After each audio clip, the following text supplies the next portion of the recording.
ஒரு யானைக்கு மதம் பிடிச்சிச்சுன்னா அதுக்கு என்ன பண்ணுதுன்னே தெரியாத அளவுக்கு அதிகமாக ஆட ஆரம்பிச்சிரும்ல.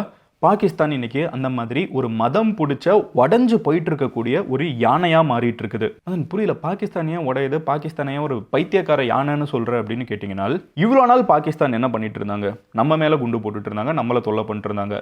நம்ம மேலே குண்டு போட்டு தொல்லை பண்ணிட்டு இருக்கிறது போர் அடிச்சிருச்சுன்னா ஆப்கானிஸ்தான் மேலே குண்டு போடுவாங்க, தொல்லை பண்ணுவாங்க. கரெக்டாக இப்போ 2 பேர் மேலேயும் குண்டு போட்டு போர் அடிச்ச பாகிஸ்தான் வந்து என்ன பண்ண ஆரம்பிச்சிட்டாங்கன்னா தான் மேலே தானே குண்டு போட ஆரம்பிச்சிட்டாங்க. I am not exaggerating, you hurt me right. Pakistan தான் மேலே தானே குண்டு போட்டுக்கிட்டாங்க. அதுவும் சைனா கிட்டேருந்து பல கோடி ரூபாய் கொடுத்து வாங்கின அட்வான்ஸ்டான ஜெட் எல்லாம் இருக்கும்ல, இந்த அட்வான்ஸ்டான ஜெட் எல்லாத்தையும் யூஸ் பண்ணி அதில் அட்வான்ஸ்டான பாம்ஸ், ஓகேவா, இருக்கிறதுலே மோஸ்ட் அட்வான்ஸ்டு குண்டுகளை வந்து அவங்களோட இந்த லக்ஸூரியஸ் போர் விமானங்களை யூஸ் பண்ணி தான் நாட்டு மேலே தானே குண்டு போட்டு தான் நாட்டில் இருக்கிற மக்களை வந்து சாகடிக்க ஆரம்பிச்சிருக்காங்க. அதில் இருக்கிற சில வீடியோலாம், சில ஃபோட்டோஸ்லாம் நான் உங்களுக்கு இதில் சும்மா கூட காமிக்க முடியாது. குழந்தைங்க, பச்சை குழந்தை கையில் வந்து அப்பா வந்து வச்சுட்டு கதறிட்டு இருக்காரு. என் குழந்தை என்ன பாவம் பண்ணுச்சு, குழந்தைங்க வந்து செத்து கிடக்குது. சின்ன சின்ன குழந்தைங்க, கை குழந்தைங்களை வந்து சாகடிச்சிருக்காங்க. பாகிஸ்தானோட யார், பாகிஸ்தானோட இராணுவம் சைனீஸ் ஜெட்டை யூஸ் பண்ணி சாகடிச்சிருக்காங்க அவங்களோட சொந்த மக்களையே. இது போக பாகிஸ்தானில் இருக்கக்கூடிய பெண்கள் அப்படின்னு பாகுபாடு பார்க்காம ஏகப்பட்ட பேரை வந்து சாகடிச்சிருக்காங்க. இன்னைக்கு வீடியோவில் நம்ம என்ன பார்க்க போகிறோம்னு பார்த்தீங்கன்னா, ஏன் பாகிஸ்தான் இந்த ஒரு நிலைமைக்கு ஆளாகிட்டாங்க, ஏன் தான் நாட்டு மேலே தானே குண்டு போட்டு இப்படி ஒரு கேவலமான ஒரு ஆக்ஷனை செய்ய ஆரம்பிச்சிருக்காங்க. அங்கே இருக்கிற மக்கள் வந்து இப்போ என்ன சொல்ல ஆரம்பிச்சிட்டாங்கன்னா, எனக்கு தனி நாடு கொடு, என்னால் இங்கே இருக்க முடியல, என்னை விட்டுரு, எனக்கு பாகிஸ்தானில் இருக்க வேணான்னு சொல்லிட்டு பாகிஸ்தானில் இருக்கக்கூடிய மக்கள், ஓகேவா, அதில் பாஷ்தூன்ஸ் அப்படின்னு சொல்லப்படக்கூடியவங்க, பாகிஸ்தானோட 2வது மிகப்பெரிய இனம் வந்து இவங்க தான், ஓகேவா. இவங்க வந்து என்ன சொல்கிறாங்கன்னா, என்னால் பாகிஸ்தான் கூட இருக்க முடியாது, என்னால் என்னோட இடத்த தனியாக பிரித்து தந்துரு, நான் தனி நாடாக கிளம்பி போயிடுறேன், எனக்கு தேவையில்லாமல் தொல்லை பண்ணிட்டு இருக்காது, எனக்கு பாகிஸ்தான் பிடிக்கல, பாகிஸ்தான் கவர்மெண்ட்டை பிடிக்கல, பாகிஸ்தான் ராணுவத்தை பிடிக்கல, என்னையை விட்டுரு அப்படின்னு அவங்க பப்ளிக்காக சொல்ல ஆரம்பிச்சிருக்காங்க. அங்கே இருக்கக்கூடிய போலீஸ் இருப்பாங்கல்ல, இந்த பாஷ்தூன் ஏரியாவெல்லாம் கண்ட்ரோல் பண்ணக்கூடிய போலீஸ் இருப்பாங்கல்ல, அவங்க என்ன சொல்கிறாங்கன்னா, எங்களுக்கு இந்த ராணுவம் செட் ஆகலைன்னு சொல்லிட்டு போலீஸ் சொல்ல ஆரம்பிக்கிறாங்க. யோசிச்சு பாருங்கள், எவ்வளோ பெரிய ஸ்டேட்மெண்ட்னு. யாரோ சொல்லலை, அவங்களோட சொந்த நாட்டில் இருக்கக்கூடிய போலீஸ் வந்து அவங்க நாட்டு ராணுவம் வந்து தேவையில்லாமல் பிரச்சனை பண்ணிட்டு இருக்கு, எங்களுக்கு மக்களை வந்து எப்படி கண்ட்ரோல் பண்ணுறதுன்னு தெரிலன்னு சொல்லிட்டு கைவிரிக்க ஆரம்பிச்சிருக்காங்க. Pakistan is braking. எஸ், இதுக்கு முன்னாடி பலோச்சிஸ்தானில் இருக்கிற பிரச்சனையை பார்த்தோம், பாகிஸ்தானில் இருக்கிற பல பிரச்சனைகள் பார்க்குறப்போ பாகிஸ்தான் உடைய ஆரம்பிச்சிருக்குது, விரிசல் விட ஆரம்பிச்சிருக்குன்னு பேசியிருந்தோம். இன்னைக்கு இன்னொரு ஒரு மிகப்பெரிய விரிசல் பாகிஸ்தானில் விழுந்திருக்குது. எதனால, என்ன, யார், என்ன நடந்துட்டு இருக்குங்கிற எல்லா விஷயத்தையும் நான் உங்ககிட்ட டீட்டெயில்டாக சொல்ல போகிறேன். நம்மளுக்கு பக்கத்து வீடு, ஆனால் அங்கே வீட்டில் ஒரு பெரிய பிரச்சனை நடக்குது, வீடையே 2ஆகிட்டு இருக்காங்கன்னா அது நம்மளையும் பாதிக்கும். ஸோ அதனால் நம்ம தெரிஞ்சுக்கிறதும் ஒரு முக்கியமான விஷயம். பட் அதை பார்க்க ஆரம்பிக்கிறதுக்கு முன்னாடி இந்த மாதிரி வேர்ல்டு ஃபுல்லாக நடக்கக்கூடிய காம்ப்ளிகேட்டட் டாபிக்ஸையும் உங்களுக்கு ரொம்ப சிம்பிளாக 10 நிமிஷத்தில் புரிகிற மாதிரி நீங்கள் டெய்லி தெரிஞ்சுக்கணும்னு நினச்சிங்கன்னா நம்ம சேனலை சப்ஸ்கிரைப் பண்ணி எம்ஜி ஸ்குவாடில் சேருங்க. ஜாயின் பண்ணிட்டீங்கல்ல? Okay, super. நான் இப்போ எக்ஸ்பிளைன் பண்ண ஆரம்பிக்கிறேன். ஹலோ எவ்ரிவான், நான் Madan Gowri and hello my dear MG squad. Hello everyone, நான் Madan Gowri, hello my dear MG squad. First விஷயம் என்ன அப்படின்னு பார்த்தீங்கன்னா, நான் எங்கேருந்து வர ஆரம்பிச்சிடுறேன்னா என்ன நடந்திருக்குன்னு சொல்லிடுறேன். ஸோ ரீசெண்டாக சைனீஸோட அட்வான்ஸ்டு ஜெட்ஸை வந்து நிறைய பாகிஸ்தான் பர்ச்சேஸ் பண்ணியிருந்தாங்க. Most of the time India வந்து இந்த பர்ச்சேஸ் எல்லாம் எப்படி பார்த்துச்சுன்னா, நம்ம நாட்டுக்கு எதிராக வேலை செய்கிறதுக்காக தான் இந்த பர்ச்சேஸ்லாம் நடக்குதுன்னு நம்ம ஐ பண்ணோம். காரணம் என்னென்னு பார்த்தீங்கன்னா, ஆப்ரேஷன் சிந்தூராக இருக்கட்டும், அதுக்கு முன்னாடியிலேருந்தே வந்து பாகிஸ்தான் கொஞ்சம் கொஞ்சமாக சைனீஸ் ஆயுதங்கள் மேலே அதிகமான ஒரு டிபெண்டன்சி இருந்துச்சு. இந்த சைனீஸ் ஃப்ளைட்டாக இருக்கட்டும், சைனீஸ் ஜெட்ஸாக இருக்கட்டும், சைனீஸ் குண்டுகளாக இருக்கட்டும், இதெல்லாம் சைனா கொடுக்கறது மட்டும் இல்லாமல் சைனா வந்து இந்தியாவுக்கு அகேன்ஸ்டான இன்டெலிஜென்ஸையும் கொடுக்குறாங்க. இப்போ இதுக்குன்னு சேட்டலைட், இந்தியாவோட ராணுவம் எங்கே இருக்குது, எப்படி மூவ் பண்ணுதுங்கிறது எல்லாத்தையும் பாகிஸ்தானுக்கு பார்க்குற டெக்னாலஜிலாம் கிடையாது, ஆனால் சைனா கிட்ட இருக்குது. சைனா வந்து ஆயுதத்தை மட்டும் கொடுக்காம, ஃப்ளைட்ஸு ஜெட்ஸை மட்டும் கொடுக்காம, இந்தியாவுக்கு எதிராக இந்த உளவு வேலையை வர பார்த்து பாகிஸ்தான் கிட்ட கொடுத்துருக்காங்கிறது இந்தியாவோட ஸ்ட்ராங்கான நம்பிக்கை. ஸோ இப்போ இவ்வளோ காம்ப்ளிகேட்டடாக இந்தியாவுக்கும் பாகிஸ்தானுக்கும் பிரச்சனை போயிட்டு இருக்கப்போ சைனா கிட்ட வந்து பாகிஸ்தான் மண்டிட்டு இது எல்லாத்தையும் வாங்கிக்கிட்டு இருக்குது. இது இந்தியாவுக்கு பிரச்சனை தான் யோசிச்சுட்டு இருந்தோம். பட் ஆக்சுவலாக பாகிஸ்தான் என்ன பண்ணியிருக்குனால், இந்த ஜெட்டை எடுத்து நம்ம மேலே தாக்குறதை விடுங்க, இவங்க எங்கே போய் இப்போ தாக்கியிருக்காங்கன்னு பார்த்தீங்கன்னா, அவங்களோட சொந்த மக்கள் மேலே. எந்த ரீஜன் அப்படின்னு பார்த்தீங்கன்னா, கைபர் பன்குந்த்வா அப்படின்னு, அது எனக்கு எக்ஸாக்டாக ப்ரொனன்சியேஷன் வரல. எப்போவுமே நான் இங்கே வந்து ஒரு மேக் வச்சுருப்பேன், ஒரு லேப்டாப் வச்சுக்கிட்டு அதில் வந்து நான் பார்த்துருவேன் அந்த இன்ட்ரெஸ்டிங்கான வார்த்தைகள், வாய்க்குள்ளே நுழையாத வார்த்தைகளை நான் வாசிச்சு சொல்லிடுவேன். பட் இன்றைக்கி நான் ட்ராவல் பண்ணுறேன், உங்களுக்கே பேக்ரவுண்ட் பார்த்தா தெரியும், என்கிட்ட லேப்டாப் எதுவும் இல்லை. ஸோ மேட்ரு என்னன்னு பார்த்தீங்கன்னா, கைபர் பங்குந்த்வா சம்திங், அந்த நிறைய ஜியோ பொலிட்டிக் எக்ஸ்பர்ட்ஸ் இந்த வீடியோவை பார்த்துட்டு இருப்பீங்க, நீங்களே கமெண்ட் செக்ஷனில் சொல்லிங்க. அது என்னென்ன கைபர்னா நம்ம சிம்பிளிஃபைடு ஃபார்முக்கு வச்சுப்போம். இந்த கைபர் அப்படின்னு சொல்லப்படக்கூடிய ஏரியா வந்து ஃபுல்லாக மலை பிரதேசத்தில் இருக்கக்கூடிய ஏரியா, இந்த இமயமலையில் இருக்கிற மாதிரி ஒரு ஏரியா. இது இந்தியா இங்கே இருக்குது, பாகிஸ்தான் இங்கே இருக்குது, கரெக்டாக நம்மளுக்கு மேலே இங்கே இருக்குது இப்படி சைடில். இதுக்கு அடுத்து ஆப்கானிஸ்தான் இருக்குது. இந்த கைபருங்கிற ஏரியா வந்து பாகிஸ்தானுக்கும் ஆப்கானிஸ்தானுக்கும் பார்டர் ஏரியா இருக்குது தெரியுமா, மலை பிரதேசம், அதுதான் இந்த கைபர் அப்படிங்கிற ஏரியா.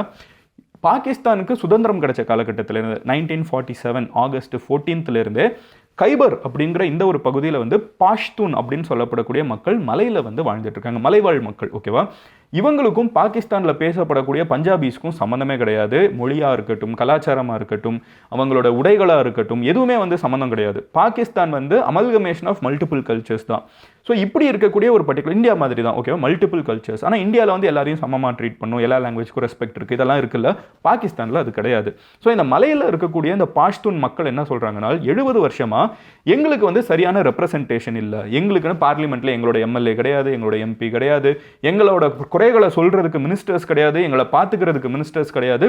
பாகிஸ்தான் சொன்னாலே பஞ்சாபிஸ் அப்படின்னு சொல்லப்படுறோம். இந்தியாவில் பஞ்சாபிஸ் இருக்கிற மாதிரி பாகிஸ்தான்லேயும் பஞ்சாபிஸ் இருக்காங்க. அவங்க தான் அங்கே மேஜர் க்ரௌடு. இந்த பஞ்சாபிஸ் வந்து ராணுவத்தில் எல்லா பதவியும் எடுத்து வச்சிடுறாங்க, அரசியலில் எல்லா பதவியும் பிடிச்சிடுறாங்க. எங்களை மாதிரி பாஷ்தூன் மக்கள் வந்து எங்களோட உரிமைகளை கேட்டால் எங்களை அடக்குறாங்க அப்படின்னு சொல்லிட்டு 70 வருஷமாக இவங்களுக்கு இருக்கிற பிரச்சனை. ஒரு 30-40 வருஷமாக என்ன ஆரம்பிச்சிருச்சுன்னா, இந்த போராட்டம் வந்து ஆயுத புரட்சியாக மாறிடுச்சு. ஸோ அங்கே இருக்கிறவங்க ஆயுதத்தை தூக்கி, அங்கே இருக்கிற யங்ஸ்டர்ஸ் நிறைய பேர் லாஸ்ட் ஒரு 30-40 இயர்ஸாக எங்களுக்கு பாகிஸ்தானே வேணாம், பாகிஸ்தானே எங்களை ஒழுங்காக நடத்துறது கிடையாது, பாகிஸ்தான் வந்து எங்களை அடக்குமுறைக்குள்ளே ஆளாக்குறாங்க, எங்களை வந்து அடக்கி வைக்கிறாங்க, எங்களை ஒடுக்குறாங்க, எங்களுக்கு பாகிஸ்தான் கூட இருக்க வேணாம், எங்களுக்கு பாகிஸ்தான் ராணுவமும் வேணாம் அப்படின்னு சொல்லிட்டு ஆயுத புரட்சி நடத்த ஆரம்பிக்கிறாங்க. பாகிஸ்தான் ராணுவம் வந்து ஸ்டார்டிங்லேயே இவங்களை பெருசாக கண்டுக்கல. நான் ஒரு நாட்டோட ராணுவம், நீ எல்லாம் ஒரு ஆளான்னு சொல்லி தட்டி விட்டாங்க. ஆனால் நாளுக்கு நாள் இவங்க பயங்கரமாக பெருசாகிட்டு இருக்காங்க. இவங்களுக்கு நிறைய சப்போர்ட் வந்து இன்டர்நேஷ்னலாக கிடைக்க ஆரம்பிக்குது. ஒரு இன மக்கள் அவங்கள வந்து கம்ப்ளீட்டாக இன்னொரு இனம் வந்து அழிக்குது, அடக்குது, அமுக்குது அப்படின்னா உலகத்தில் அவங்க மேலே சிம்பத்தி இருக்கிறவங்க நிறைய பேர் வருவாங்க, அவங்க மேலே காசு கரெக்டாக இருக்குதுன்னு யோசிக்கிறவங்க இருப்பாங்க. அது போக ரொம்ப முக்கியமாக இந்த கைபர் அப்படிங்கிற ஒரு பகுதி சொன்னேன்ல, பாகிஸ்தான் ஆப்கானிஸ்தான் பார்டர். ஓகேவா, இந்த மலை பிரதேசத்தில் நிறைய வளங்கள் வேறு இருக்குது. ஸோ நிறைய நாடுகளுக்கு இந்த வளங்கள் மேலேயும் ஆசை இருக்குது. பாகிஸ்தானில் இருக்கிற வரைக்கும் அவ்வளோ ஈஸியாக வளங்களும் கை வைக்க முடியாது. ஸோ இந்த வளங்களுக்காக சில பேர் வந்து காசு கொடுக்குறவங்க இருக்காங்க. இந்த இடம் வந்து தனியாக இண்டிபெண்ட் ஆயிடுச்சுன்னா இங்கே இருக்கிற மண்ணுக்கடியில் இருக்கிற இடத்துல எல்லாத்தையும், மலையில் இருக்கிறது எல்லாத்தையும் குடையலாம் அப்படின்னு சொல்கிறவங்களும் இருக்காங்க. உண்மையிலே இந்த மக்களோட கன்சர்ன் வந்து எங்களுக்கு ஒரு பிரச்சனை, அவங்கள ஏன் ஒடுக்குறீங்க அப்படின்னு சொல்கிறவங்களும் இருக்காங்க. இந்த பாஷ்தூன் அப்படிங்கிற ஒரு மக்கள் வந்து இங்கே மட்டும் இல்லை, பாகிஸ்தானில் மட்டும் இல்லை, ஆப்கானிஸ்தான்லையும் இருக்காங்க. ஓகேவா, மலைவாழ் மக்கள் 2 நாட்டில். இப்போ பஞ்சாபிஸ் எப்படி இந்தியாவிலையும் இருக்காங்க, பாகிஸ்தான்லையும் இருக்காங்க, தமிழர்கள் எப்படி ஸ்ரீலங்காலையும் இருக்காங்க, இந்தியாவிலும் இருக்காங்க. அந்த மாதிரி இந்த பாஷ்தூன் அப்படிங்கிற மக்கள் வந்து பாகிஸ்தான்லேயும் இருக்காங்க, ஆப்கானிஸ்தான்லேயும் இருக்காங்க. அது பார்டர் ஏரியா தான். ஸோ இந்த ஆப்கானிஸ்தானில் இருக்கிற பாஷ்தூன்ஸ் வந்து ஹெவியாக பாகிஸ்தானில் இருக்கிற பாஷ்தூன்ஸ் அவங்களோட சுதந்திரத்துக்கு, அவங்களோட இண்டிபெண்டன்ஸ்க்கு போராடுறத சப்போர்ட் பண்ண ஆரம்பிக்கிறாங்க. இப்போ தாலிபான் கவர்மெண்ட் வந்து ஆப்கானிஸ்தானில் வந்ததுக்கப்புறம் இந்த பாஷ்தூன் மக்களோட போராட்டத்துக்கான சப்போர்ட் வந்து ரொம்ப அதிகமாக மாறிடுச்சு.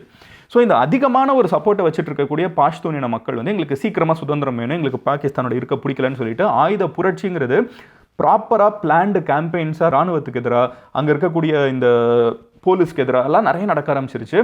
கொஞ்சம் கொஞ்சமாக அங்கே இருக்கிற மக்கள் வந்து தனக்கு சுதந்திரம் கிடைச்சிருங்கிற நம்பிக்கைக்குள்ளே போக ஆரம்பிச்சிடுறாங்க. இந்த நேரத்தில் தான் பாகிஸ்தான் வந்து இவங்களோட முதுகெலும்பை உடைக்கணுங்கிறதுக்காக, இவங்களோட தன்னம்பிக்கையை உடைக்கணுங்கிறதுக்காக, இவங்க சுதந்திரமாக யோசிச்சிடக்கூடாது, இவங்க என்னன்னாலும் நம்ம மேலே பயம் இருக்கணும், நம்மளுக்கு கீழே தான் இருக்கணும் அப்படிங்கிற ஒரு எண்ணத்தில் பாகிஸ்தானோட ராணுவம் என்ன பண்ணுறாங்கன்னு பார்த்தீங்கன்னா, த மோஸ்ட் அட்வான்ஸ்டு சைனீஸ் ஜெட்ஸ், நான் ஆல்ரெடி சொன்ன மாதிரி இதெல்லாம் இந்தியாவோட மிகப்பெரிய ராணுவத்துக்கு எதிராக சண்டை போடுறதுக்கு வாங்கின ஜெட்டை வந்து இவங்க கொண்டு போய் என்ன பண்ணுறாங்க, அவங்க நாட்டில் இருக்கக்கூடிய மலைவாழ் மக்கள் வந்து எங்களுக்கு இங்கே உங்கள் கூட இருக்க பிடிக்கலன்னு சொன்ன நிராயுத பாணிகளுக்கு, யார் ஆயுதங்களே இல்லாமல் இருக்கக்கூடிய சின்ன சின்ன கை குழந்தைங்க, பேபிஸுங்க, சின்ன குழந்தைங்க, அந்த குழந்தைங்க அவங்களோட அம்மா, அவங்களோட பாட்டி, இப்படி இருக்கக்கூடிய ஃபேமிலிஸ் இருப்பாங்கல்ல.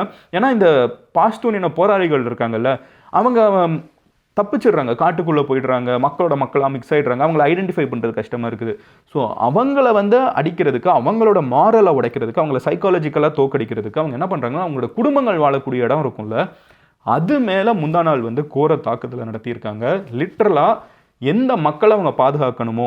ஸோ அகெயின் இது பாருங்களேன், இந்த ராணுவத்தில் இருக்கிறவங்களே யார், பஞ்சாபிஸ், இங்கே இருக்கிறவங்க யார், பாஷ்தூன்ஸ். இந்த பஞ்சாபி ராணுவத்தில் இருக்கக்கூடிய, பாகிஸ்தான் ராணுவத்தில் இருக்கக்கூடிய பஞ்சாபிஸ் வந்து சைனீஸ் ஜெட்டை யூஸ் பண்ணி தன்னோட சொந்த நாட்டில் இருக்கக்கூடிய பாஷ்தூன் மக்கள் மேலே குண்டுகளை போட்டு குழந்தைங்க, வயசானவங்க, பெண்கள்னு சொல்லிட்டு 30-40 பேர் இறந்து போயிருக்காங்க. அண்ட் இது ஒரு சின்ன நம்பர், இன்னும் நம்பர் பெருசு, வெளியே வந்த நம்பர் இது அப்படின்னு வேற சொல்கிறாங்க.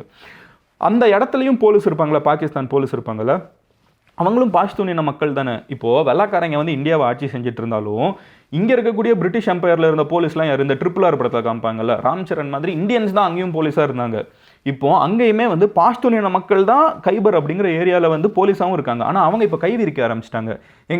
இங்கே இருக்கிற மக்களுக்கு ஒரு போராட்டம், ஒரு கோரிக்கை இருக்குது. அவங்களுக்குன்னு ஸ்கூல்ஸ் கிடையாதுங்க. நீங்கள் பாஷ்தூனின மக்கள் அந்த மலை பிரதேசத்துக்கு போய் பார்த்தீங்கன்னா பாகிஸ்தானில் அவங்களுக்கு ஸ்கூல்ஸ் கிடையாது, ஒழுங்காக தண்ணி கிடையாது. அங்கே இருக்கிற தண்ணியை வச்சு தான் பாகிஸ்தானில் நிறைய இடத்துல விவசாயம் நடக்குது. ஆனால் அவங்களுக்கு வந்து நெல் மணியெல்லாம் வந்து கொடுக்கறது கிடையாது. அங்கே விலைவாசியை ஏற்றி வச்சுட்டுறது, அவங்களுக்கு படிப்பு கிடையாது, அவங்களுக்கு மெடிக்கல் ஃபெசிலிட்டி கிடையாது, தேவையான ஆம்புலன்ஸ் கிடையாது, தேவையான ஹாஸ்பிட்டல்ஸ் கிடையாது, தேவையான டாக்டர்ஸ் கிடையாது. ஒரு மனிதன் வாழ்கிறதுக்கு தேவையாக இருக்க வேண்டிய எந்த விஷயத்தையும் கொடுக்காம அவங்ககிட்ட இந்த எல்லாத்தையும் சுரண்டி இந்த பஞ்சாபிஸ் இருந்துக்கிட்டு இஸ்லாமாபாத்தில், கராச்சியிலலாம் வாழ்ந்துட்டு இருக்காங்கிறத இவங்களோட மிகப்பெரிய குற்றச்சாட்டு இருக்குது. மெயின் ஏரியாலலாம் வாழ்ந்துட்டு இருக்காங்கன்னு. ஸோ இதை உடைக்கிறதுக்கு, இவங்களை எதிர்த்து கேட்கறதையும் உடைக்கிறதுக்கு தான் இந்த மாதிரி தாக்குதலை நடத்தியிருக்காங்க. இதை பல நாடுகள் வந்து கண்டம் பண்ணியிருக்குது. இல்லை இருந்தாலும் உங்கள் நாட்டு மக்களாக இருந்தாலும் நீங்கள் இவ்வளோ பெரிய ஒரு அடக்குமுறையும் ஒடுக்குமுறையும் பண்ணக்கூடாது அப்படின்னு இருக்காங்க. அதை மீறி பாஷ்தூனின மக்கள் இந்நேரம் என்ன சொல்ல ஆரம்பிக்கிறாங்கன்னா, இனஃப் இஸ் இனஃப், எங்களுக்குன்னு சுதந்திர தாகம் எடுக்க ஆரம்பிச்சிருச்சு. ஆல்ரெடி பாகிஸ்தானில் பார்த்தீங்கன்னா இங்கே எப்படி பாஷ்தூனின மக்கள் வந்து கைபர் வந்து தனி நாடாக வேணும்னு கேட்குறாங்களோ, அதே மாதிரி பாகிஸ்தானோட சதர்ன் எண்டு, ஓகேவா, அங்கே பலோச்சிஸ்தான் மக்கள் இருக்காங்க. பலோச்சுங்கிறது தனி இனம், தனி மொழி, அங்கே இருக்கிற மக்களுக்குன்னு தனி கலாச்சாரம் இருக்குது. அவங்களும் கம்ப்ளீட்டாக வேறு. இங்கே வந்து பஞ்சாபில் இருக்கக்கூடிய இந்த பஞ்சாபிஸு, சிந்திஸ் அப்படிங்கிற இந்த 2 கம்யூனிட்டி மட்டும் பாகிஸ்தான், மெயினாக பஞ்சாபிஸ் அவங்க டாமினேட் பண்ணிவிட்டு சிந்திஸ் அட்ஜஸ்ட் பண்ணி ஒரு மாதிரி இருந்துடுறாங்க. பட் இந்த பலோச் மக்களுக்கும் பாஷ்தூன் இன மக்களுக்கும் வந்து கம்ப்ளீட்டாக ஒடுக்குமுறை யூஸ் பண்ணுறதுனால அவங்க 2 பேருமே தனி நாடு வேணும்னு கேட்குறாங்க. ஸோ ஒரு நாடு இப்படி பெரிய நாடாக இருக்குது, அங்கே இருக்கிற மக்கள் வந்து அதிருப்தியில் 70 வருஷம் போராட்டத்துக்கு அப்புறம் தனி நாடு வேணும்னு கேட்க ஆரம்பிச்சிருக்காங்க. இது ஆயுதங்களாக பெருசாக ஆரம்பிச்சிருக்குது, அவங்களோட தாக்குதல்கள் பெருசாக ஆரம்பிச்சிருக்கு. கொஞ்ச நாள் முன்னாடி கூட பார்த்தா ட்ரெயினையே கடத்திட்டாங்க, அது பலோச்சில். அங்கே இருக்கிற மக்களும் தனி நாடு வேணும்னு கேட்குறாங்க. இதே மாதிரி பாகிஸ்தானில் வந்து ஒவ்வொருத்தங்களும் தனி நாடு வேணுங்கிற கோரிக்கை அதிகமாக்கிட்டே இருக்காங்க. அமெரிக்கா மாதிரி ஒரு நாடு வந்து இதை பார்த்துக்கிட்டு ஒரே ஒரு டீல் தான் பாஷ்தூன் இன மக்கள் கிட்ட, சரி உனக்கு நான் தனி நாடு வாங்கி தரேன், உன் நாட்டில் நான் மைன் பண்ணலாமா, பலோச் மக்கள் கிட்ட உனக்கு நான் தனி நாடு வாங்கி தரேன், உன் இடத்துல இருக்கிற எண்ணெயை நான் எடுக்கலாமா அப்படின்னு கேட்டு அங்கே இருக்கிற ட்ரைபல், இவங்களாம் ட்ரைபல் இன மக்கள், ஓகேவா, ட்ரைபல் லீடர்ஸ் தான் இருக்காங்க. கவர்மெண்ட் ரெப்ரஸன்டேட்டிவ்ஸ்லாம் ஆல்மோஸ்ட் 0. ஸோ இந்த ட்ரைபல் லீடர்ஸ் இருந்துக்கிட்டு, ஓகே அமெரிக்கா, இந்த பாகிஸ்தான் வந்து எங்களுக்கு நம்பிக்கை துரோகம் பண்ணுறதுக்கு அமெரிக்கா கிட்ட என்ன இந்த வளங்கள்லாம் கொஞ்சம் வேணும்னு நினைக்கிறியா, எடுத்துக்கோ, ஆனால் எனக்கு சுதந்திரத்தை வாங்கித்தானே. உக்ரைன் மாதிரி, இப்போ உக்ரைன் அதான் சொல்கிறாங்க அமெரிக்கா கிட்ட, உனக்கு என்னப்பா வேணும், இந்த மண்ணுக்கடியில் இருக்கிற வளம் வேணுமா, எடுத்துக்கோ, ஆனால் ரஷ்யாவை நிறுத்து அப்படிங்கிறாங்க. அந்த மாதிரி ஒரு டீலை வந்து இங்கே இருக்கக்கூடிய பலோச் மக்களோ பாஷ்தூன் இன மக்களோ பாகிஸ்தான் கிட்டே இருந்து இருக்க வேணாம், அமெரிக்கா கிட்ட ஒரு டீலை சைன் பண்ணாங்கன்னா பாகிஸ்தான் இன்னைக்கு காலி. இன்றைக்கி அவங்க சைன் பண்ணலைனாலும் ஈவென்ச்சுவலாக இந்த ஒரு அதிருப்தி, ஒரு பிரச்சனை பிரிஞ்சு போகணும்னு நினைக்கிறது எல்லாமே நடந்துக்கிட்டே இருக்கும் அதிகமாக. பாகிஸ்தானோட கவர்மெண்ட் என்ன சொல்கிறாங்கன்னா, இந்தியா தான் இதுக்கெல்லாம் பின்னாடி இருக்குதுன்னு. பாகிஸ்தானில் வந்து யாராவது தடிக்க விழுந்தாங்கன்னா அதுக்கு பின்னாடி இந்தியா தான் காரணம் இருக்குது. பாகிஸ்தானில் யாராவது தும்முனாங்கன்னா இந்தியா தான் காரணம். 70 வருஷமாக உன் நாட்டு மக்களை நீ பாதுகாப்பாக வச்சுக்க தெரியல, நீ வச்சுக்கலன்னா அங்கே இருக்கிறவன் கேள்வி கேட்க தான் செய்வான். எஸ்பெஷலி நீ வீக்காக இருக்கிறப்போ இன்னும் ஸ்ட்ராங்காக அவன் கேள்வி கேட்பான். ஏன்னா இத்தனை வருஷமாக அடக்குமுறையாக இருக்கான். இந்த பக்கத்து ஆட்டோ கண்ணாடியை சரி பண்ணால் இந்த ஆட்டோ எப்படி ஓடும் ஜீவாங்கிற மாதிரி என்ன பிரச்சனை இருந்தாலும் அதுக்கு இந்தியாவை கை காமிக்கிறதே பாகிஸ்தான் இன்னும் வாடிக்கையாக வச்சுட்டு இருக்காங்க. பட் எனிவே, இதுதான் பாகிஸ்தானில் நடந்திருக்குது. Absolute madness, stupidity. இது நல்லதாக போய் முடியாதுன்னு நான் நினைக்கிறேன். பாகிஸ்தான் வந்து இதே மாதிரி போச்சுனால் உடைய வாய்ப்பு இருக்கா இல்லையா? நீங்கள் பாகிஸ்தான் உடையும் அப்படின்னு நினச்சிங்கனால் எஸ், பாகிஸ்தான் வில் பிரேக் அப்படின்னு சொல்லுங்கள். இல்லை பாகிஸ்தான் வந்து உடையாது மதன், அதாவது எப்படியாவது மேனேஜ் பண்ணி கொண்டு போயிடுவாங்கன்னு நினச்சிங்கன்னா no, Pakistan will not break அப்படின்னு சொல்லுங்கள். நீங்கள் என்ன நினைக்கிறீங்க? எஸ்ஸா நோவா? உங்களோட கமெண்ட் செக்ஷனை நான் பார்க்குறதுக்கு வெயிட் பண்ணிருக்கேன். உங்கள் ஃப்ரெண்ட்ஸ் யாராவது இந்த மாதிரி இன்டர்நேஷனல் அஃபேர்ஸ்லாம் எக்ஸைட்டடாக இருப்பாங்க, வாசிக்க பிடிக்கும், உங்கள் அப்பா அம்மாவாக இருக்கலாம், தாத்தா பாட்டியாக இருக்கலாம், ஆர் யங்காக இருக்கக்கூடிய ஏதாவது ஒரு சைல்டு ப்ராடஜியாக இருக்கலாம். நிறைய பேர் சின்ன வயசுலேயே வந்து பயங்கரமாக இன்டர்நேஷனல் அஃபேர்ஸ்லாம் ஃபாலோ பண்ணுறாங்க. அந்த மாதிரி பசங்களாக இருக்கலாம், உங்களோட குழந்தைங்களாவே கூட இருக்கலாம். அப்படி யாராவது இருந்தாங்கன்னா அவங்ககிட்ட இந்த வீடியோ ஷேர் பண்ணுங்கள். எக்ஸைட்டிங் டைம்ஸ் ஒரு சைடு நம்மளுக்கு வந்து இருந்தாலும் இந்த மாதிரி சேடான டைம்ஸ் நம்ம கிட்டேயும் நடந்துட்டு இருக்குது. நாளைக்கு இன்னொரு வீடியோவில் பார்க்குறேன். சப்ஸ்கிரைப் பண்ணிவிடுங்க, அப்போனா தான் அடுத்த வீடியோ நீங்கள் பார்ப்பீங்க. Love you all, take care, bye, cheers எம்ஜிஸ்.